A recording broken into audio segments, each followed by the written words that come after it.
नमस्ते, सदावत सले मातृभूमि, जय हिंद। दोस्तों एक बड़ी खबर आ रही है ताइवान से। दरअसल ताइवान भी अब इंटरपोल का सदस्य बनने को तैयार है और भारत से ताइवान ने मदद मांगी है। इससे क्या फायदा मिलने वाला है, ये बात आपको जाननी बेहद जरूरी हो जाती है। भले चाइना के साथ ताइवान का विवाद चल रहा है और ऐसे में ताइवान अपने देश को सुरक्षित रखने के लिए कई बड़े अहम फैसले ले रहा है।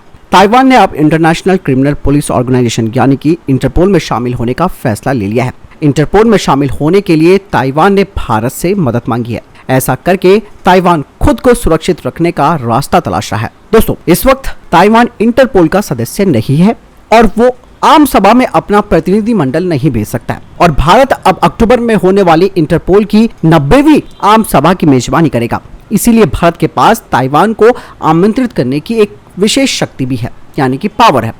इसीलिए ताइवान भारत से मदद मांग रहा है।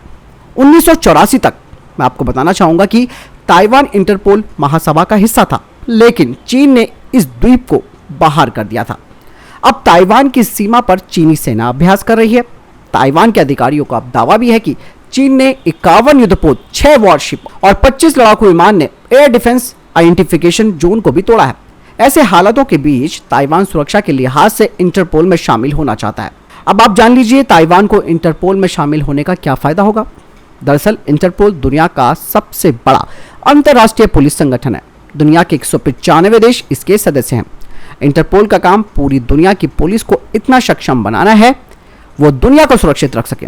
इंटरपोल दुनिया के 195 सदस्य देश को अंतर्राष्ट्रीय स्तर पर हो रहे अपराध से निपटने में मदद करता है।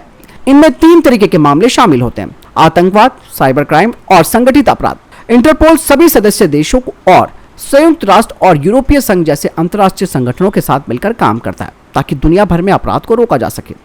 हाल ही में ताइवान में एक बड़ा साइबर अटैक भी हुआ था। ताइवान ने दावा किया कि यह अटैक चीन ने कराया। इसे देखते हुए ताइवान अब इंटरपोल का सदस्य बनकर संगठन की मदद लेना चाहता है ताकि दोबारा ऐसे मामले सामने ना आ सके। चीन दोबारा अगर ऐसी कुछ हरकत करता है तो उसके खिलाफ एक्शन भी लिया जा सकता है।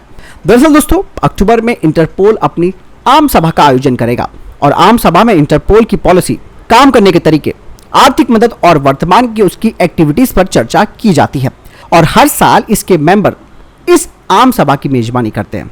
इस साल भारत ऐसा करेगा। ताइवान आम सभा में पहुंचने के लिए भारत की ओर से निमंत्रण पाना चाहता है। आम सभा में पहुंचने के बाद वो इंटरपोल का मेंबर बनने के लिए आवेदन करेगा और इंटरपोल की आधिकारिक वेबसाइट के मुताबिक किसी भी देश को इसका मेंबर बनने के लिए आम सभा में 2/3 मतों का पाना बेहद जरूरी है और पर्याप्त वोट पाने के बाद तत्काल उसे इंटरपोल के सदस्य के तौर पर शामिल कर लिया जाता है। यानी कि दोस्तों इंटरपोल का क्यों सदस्य बनना चाहता ताइवान, आपने जाना, क्योंकि चाइना की तरफ से लगातार अटैक हो रहे हैं, साइबर अटैक हो रहा है और ताइवान के एयर स्पेस का उल्लंघन चाइना कर रहा है।